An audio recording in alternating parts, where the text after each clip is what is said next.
stating that imminent threat and urgency was the reason for the 3 a.m. operation conducted at Cheristerfield Thankhview's house at Maulai Kanton Masar on the 13th of August 2021. Chief Minister Conrad Sangma said that what the police was trying to do was to safeguard citizens of the state. He informed that police, during the course of investigation, found that Cheristerfield was involved in 4 IED blasts in the year 2020 and 2021 and was extorting money to fund the proscribed outfit HNLC. In the commission report, it was informed that the police had CCTV evidence, audio recordings, and statements of arrested persons that corroborated their stand that Cheristerfield, under the alias of Sanbor Pala, was funding the blasts, and the police had received intel that another blast was planned by the group at Police Bazaar. Responding to queries, the Chief Minister added that Tactical Team 1, the team that conducted the operation meant to only arrest the deceased, will be called for an explanation, and only after will the government take a call on the matter. He also informed that cases of extortion calls have come down drastically since. He also added that the government will definitely look into all the recommendations made by the Justice Wipe High Commission. First of all, this was a complete independent inquiry that was done, and as was committed from the government side, we have laid the report completely in a very transparent manner on the table of the House, so that all the facts can come out. And therefore, this inquiry also was conducted and done on the basis of the concerns and also the wish of the public in general, and therefore it was done. So now that the report is out, we have laid it out, and all the facts are there in it for everybody to see. Para 5 of the report.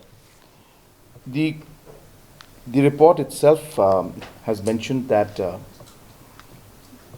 the details of multiple investigations contained sensitive information regarding the manner and mode of investigation and crime detection, which was still ongoing, and disclosure thereof is likely to prejudice such investigation and was contrary to public interest.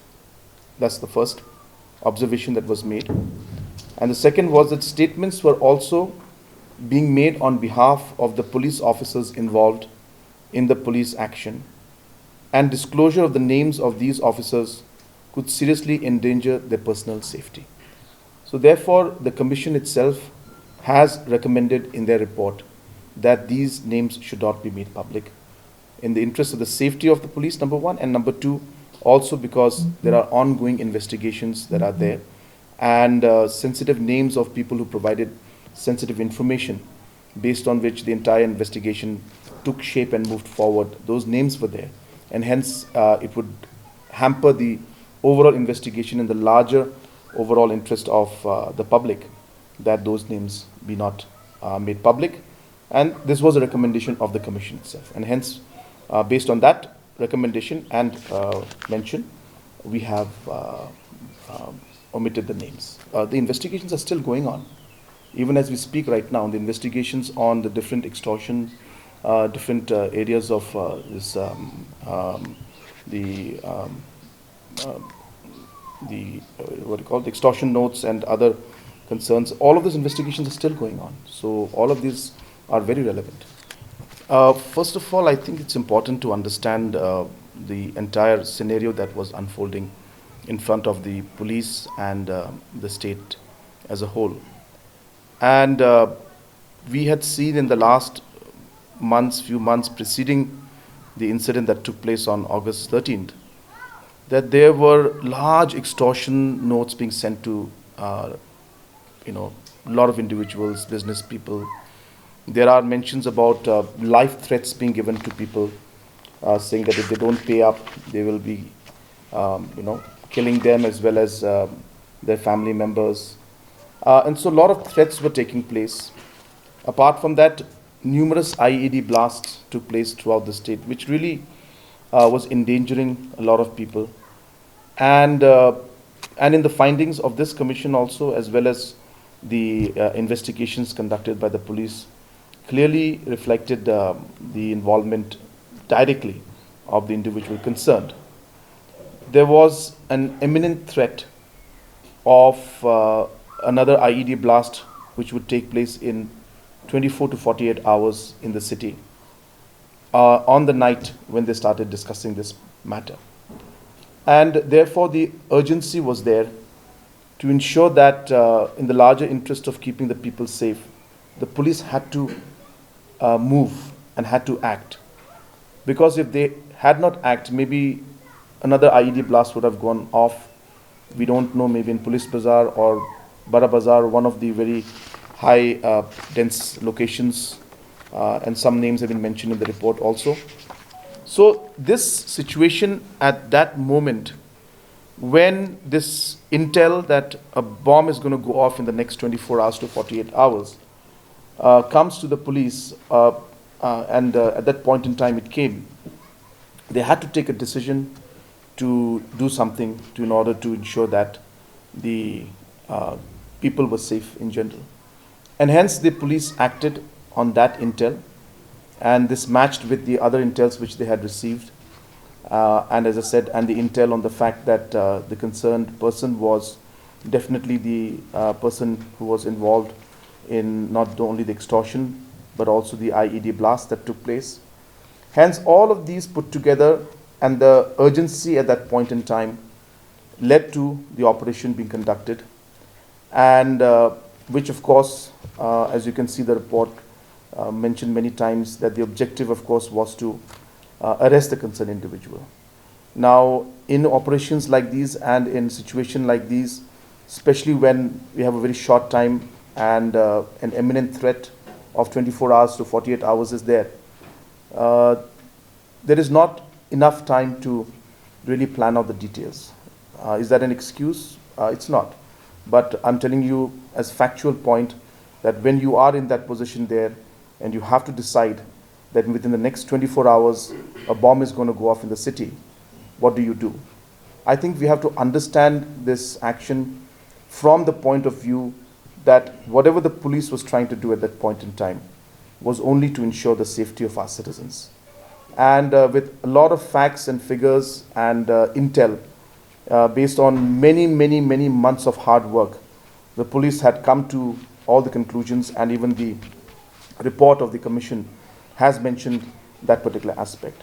Hence, it is important to see that part of the report which is in para 34, 35 on page 27 in relation to what the situation was when the police had to make that call. And as I said, when there's an imminent threat of a bomb going off in a highly public dense location, the police had to act. Now in those situations, of course the Commission has made a lot of observations regarding the process and the way it was done, and they suggested that it could have been done a different way.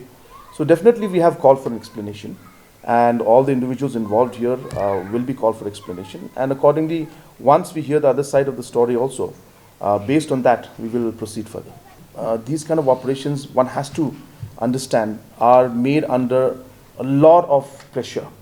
There is a time pressure, there is a pressure of worry that maybe the bomb has already been planted somewhere. There's a pressure of the fact that what else could happen. So you are working under tremendous pressure with time very limited, and not knowing what's going to happen next. These situations must be taken into consideration while this happened. So yes, you're right. So they are trained well to do all these kind of things. They planned it well. But as I said, it's not always that in situations like these everything will go as planned and as they desire. But as I said, the situation happened, and based on that we have come out with this, and now we have to give a hearing, and explanation will be called from the officials who are involved in this, especially of the tactical team 1. And based on that, we will proceed further. So in the report, I think you must have seen multiple times mentioned by all the witnesses that they had intel that it's only the family who's staying inside. So there was nothing wrong in the intel, because that's what ultimately happened. So one cannot say that it was a wrong intel, because the intel said that there are no other people except the family. But in these situations, as I said, one doesn't know what kind of surprises may come up. So hence the factor that there could be others was something that was kept as a point and was mentioned again and again in the report, that almost every point in time they said we need to catch them safe, we need to arrest him, and multiple times they mentioned that we had the intel that there was only the family, but we also gave a warning that there could be somebody else, and it has to be, obviously, because say suppose somebody was inside, then it would be mentioned that, well, there was intel failure by the government, that they didn't know, by the department, that why didn't they know somebody was not there. So the intel said that nobody was there except the family, and that's what happened also. But as a precaution, this line was mentioned to everybody that be careful, that there could be somebody else. So it's very clear in the report. So no, it's a recommendation that has been put in, and definitely these recommendations, all the recommendations that have been put in by the commission are very, very positive in nature, and definitely it will only lead to improvement of the police service at large, and we will definitely look into all of these suggestions. But as I said, please, you have to understand from the entire larger perspective that in this entire process of moving forward, the main purpose of the police and the way the police personnel work was only to ensure that the innocent lives, in the sense the public, should be safe from the IED blast that was an imminent threat, which was going to happen in 24 hours to 48 hours.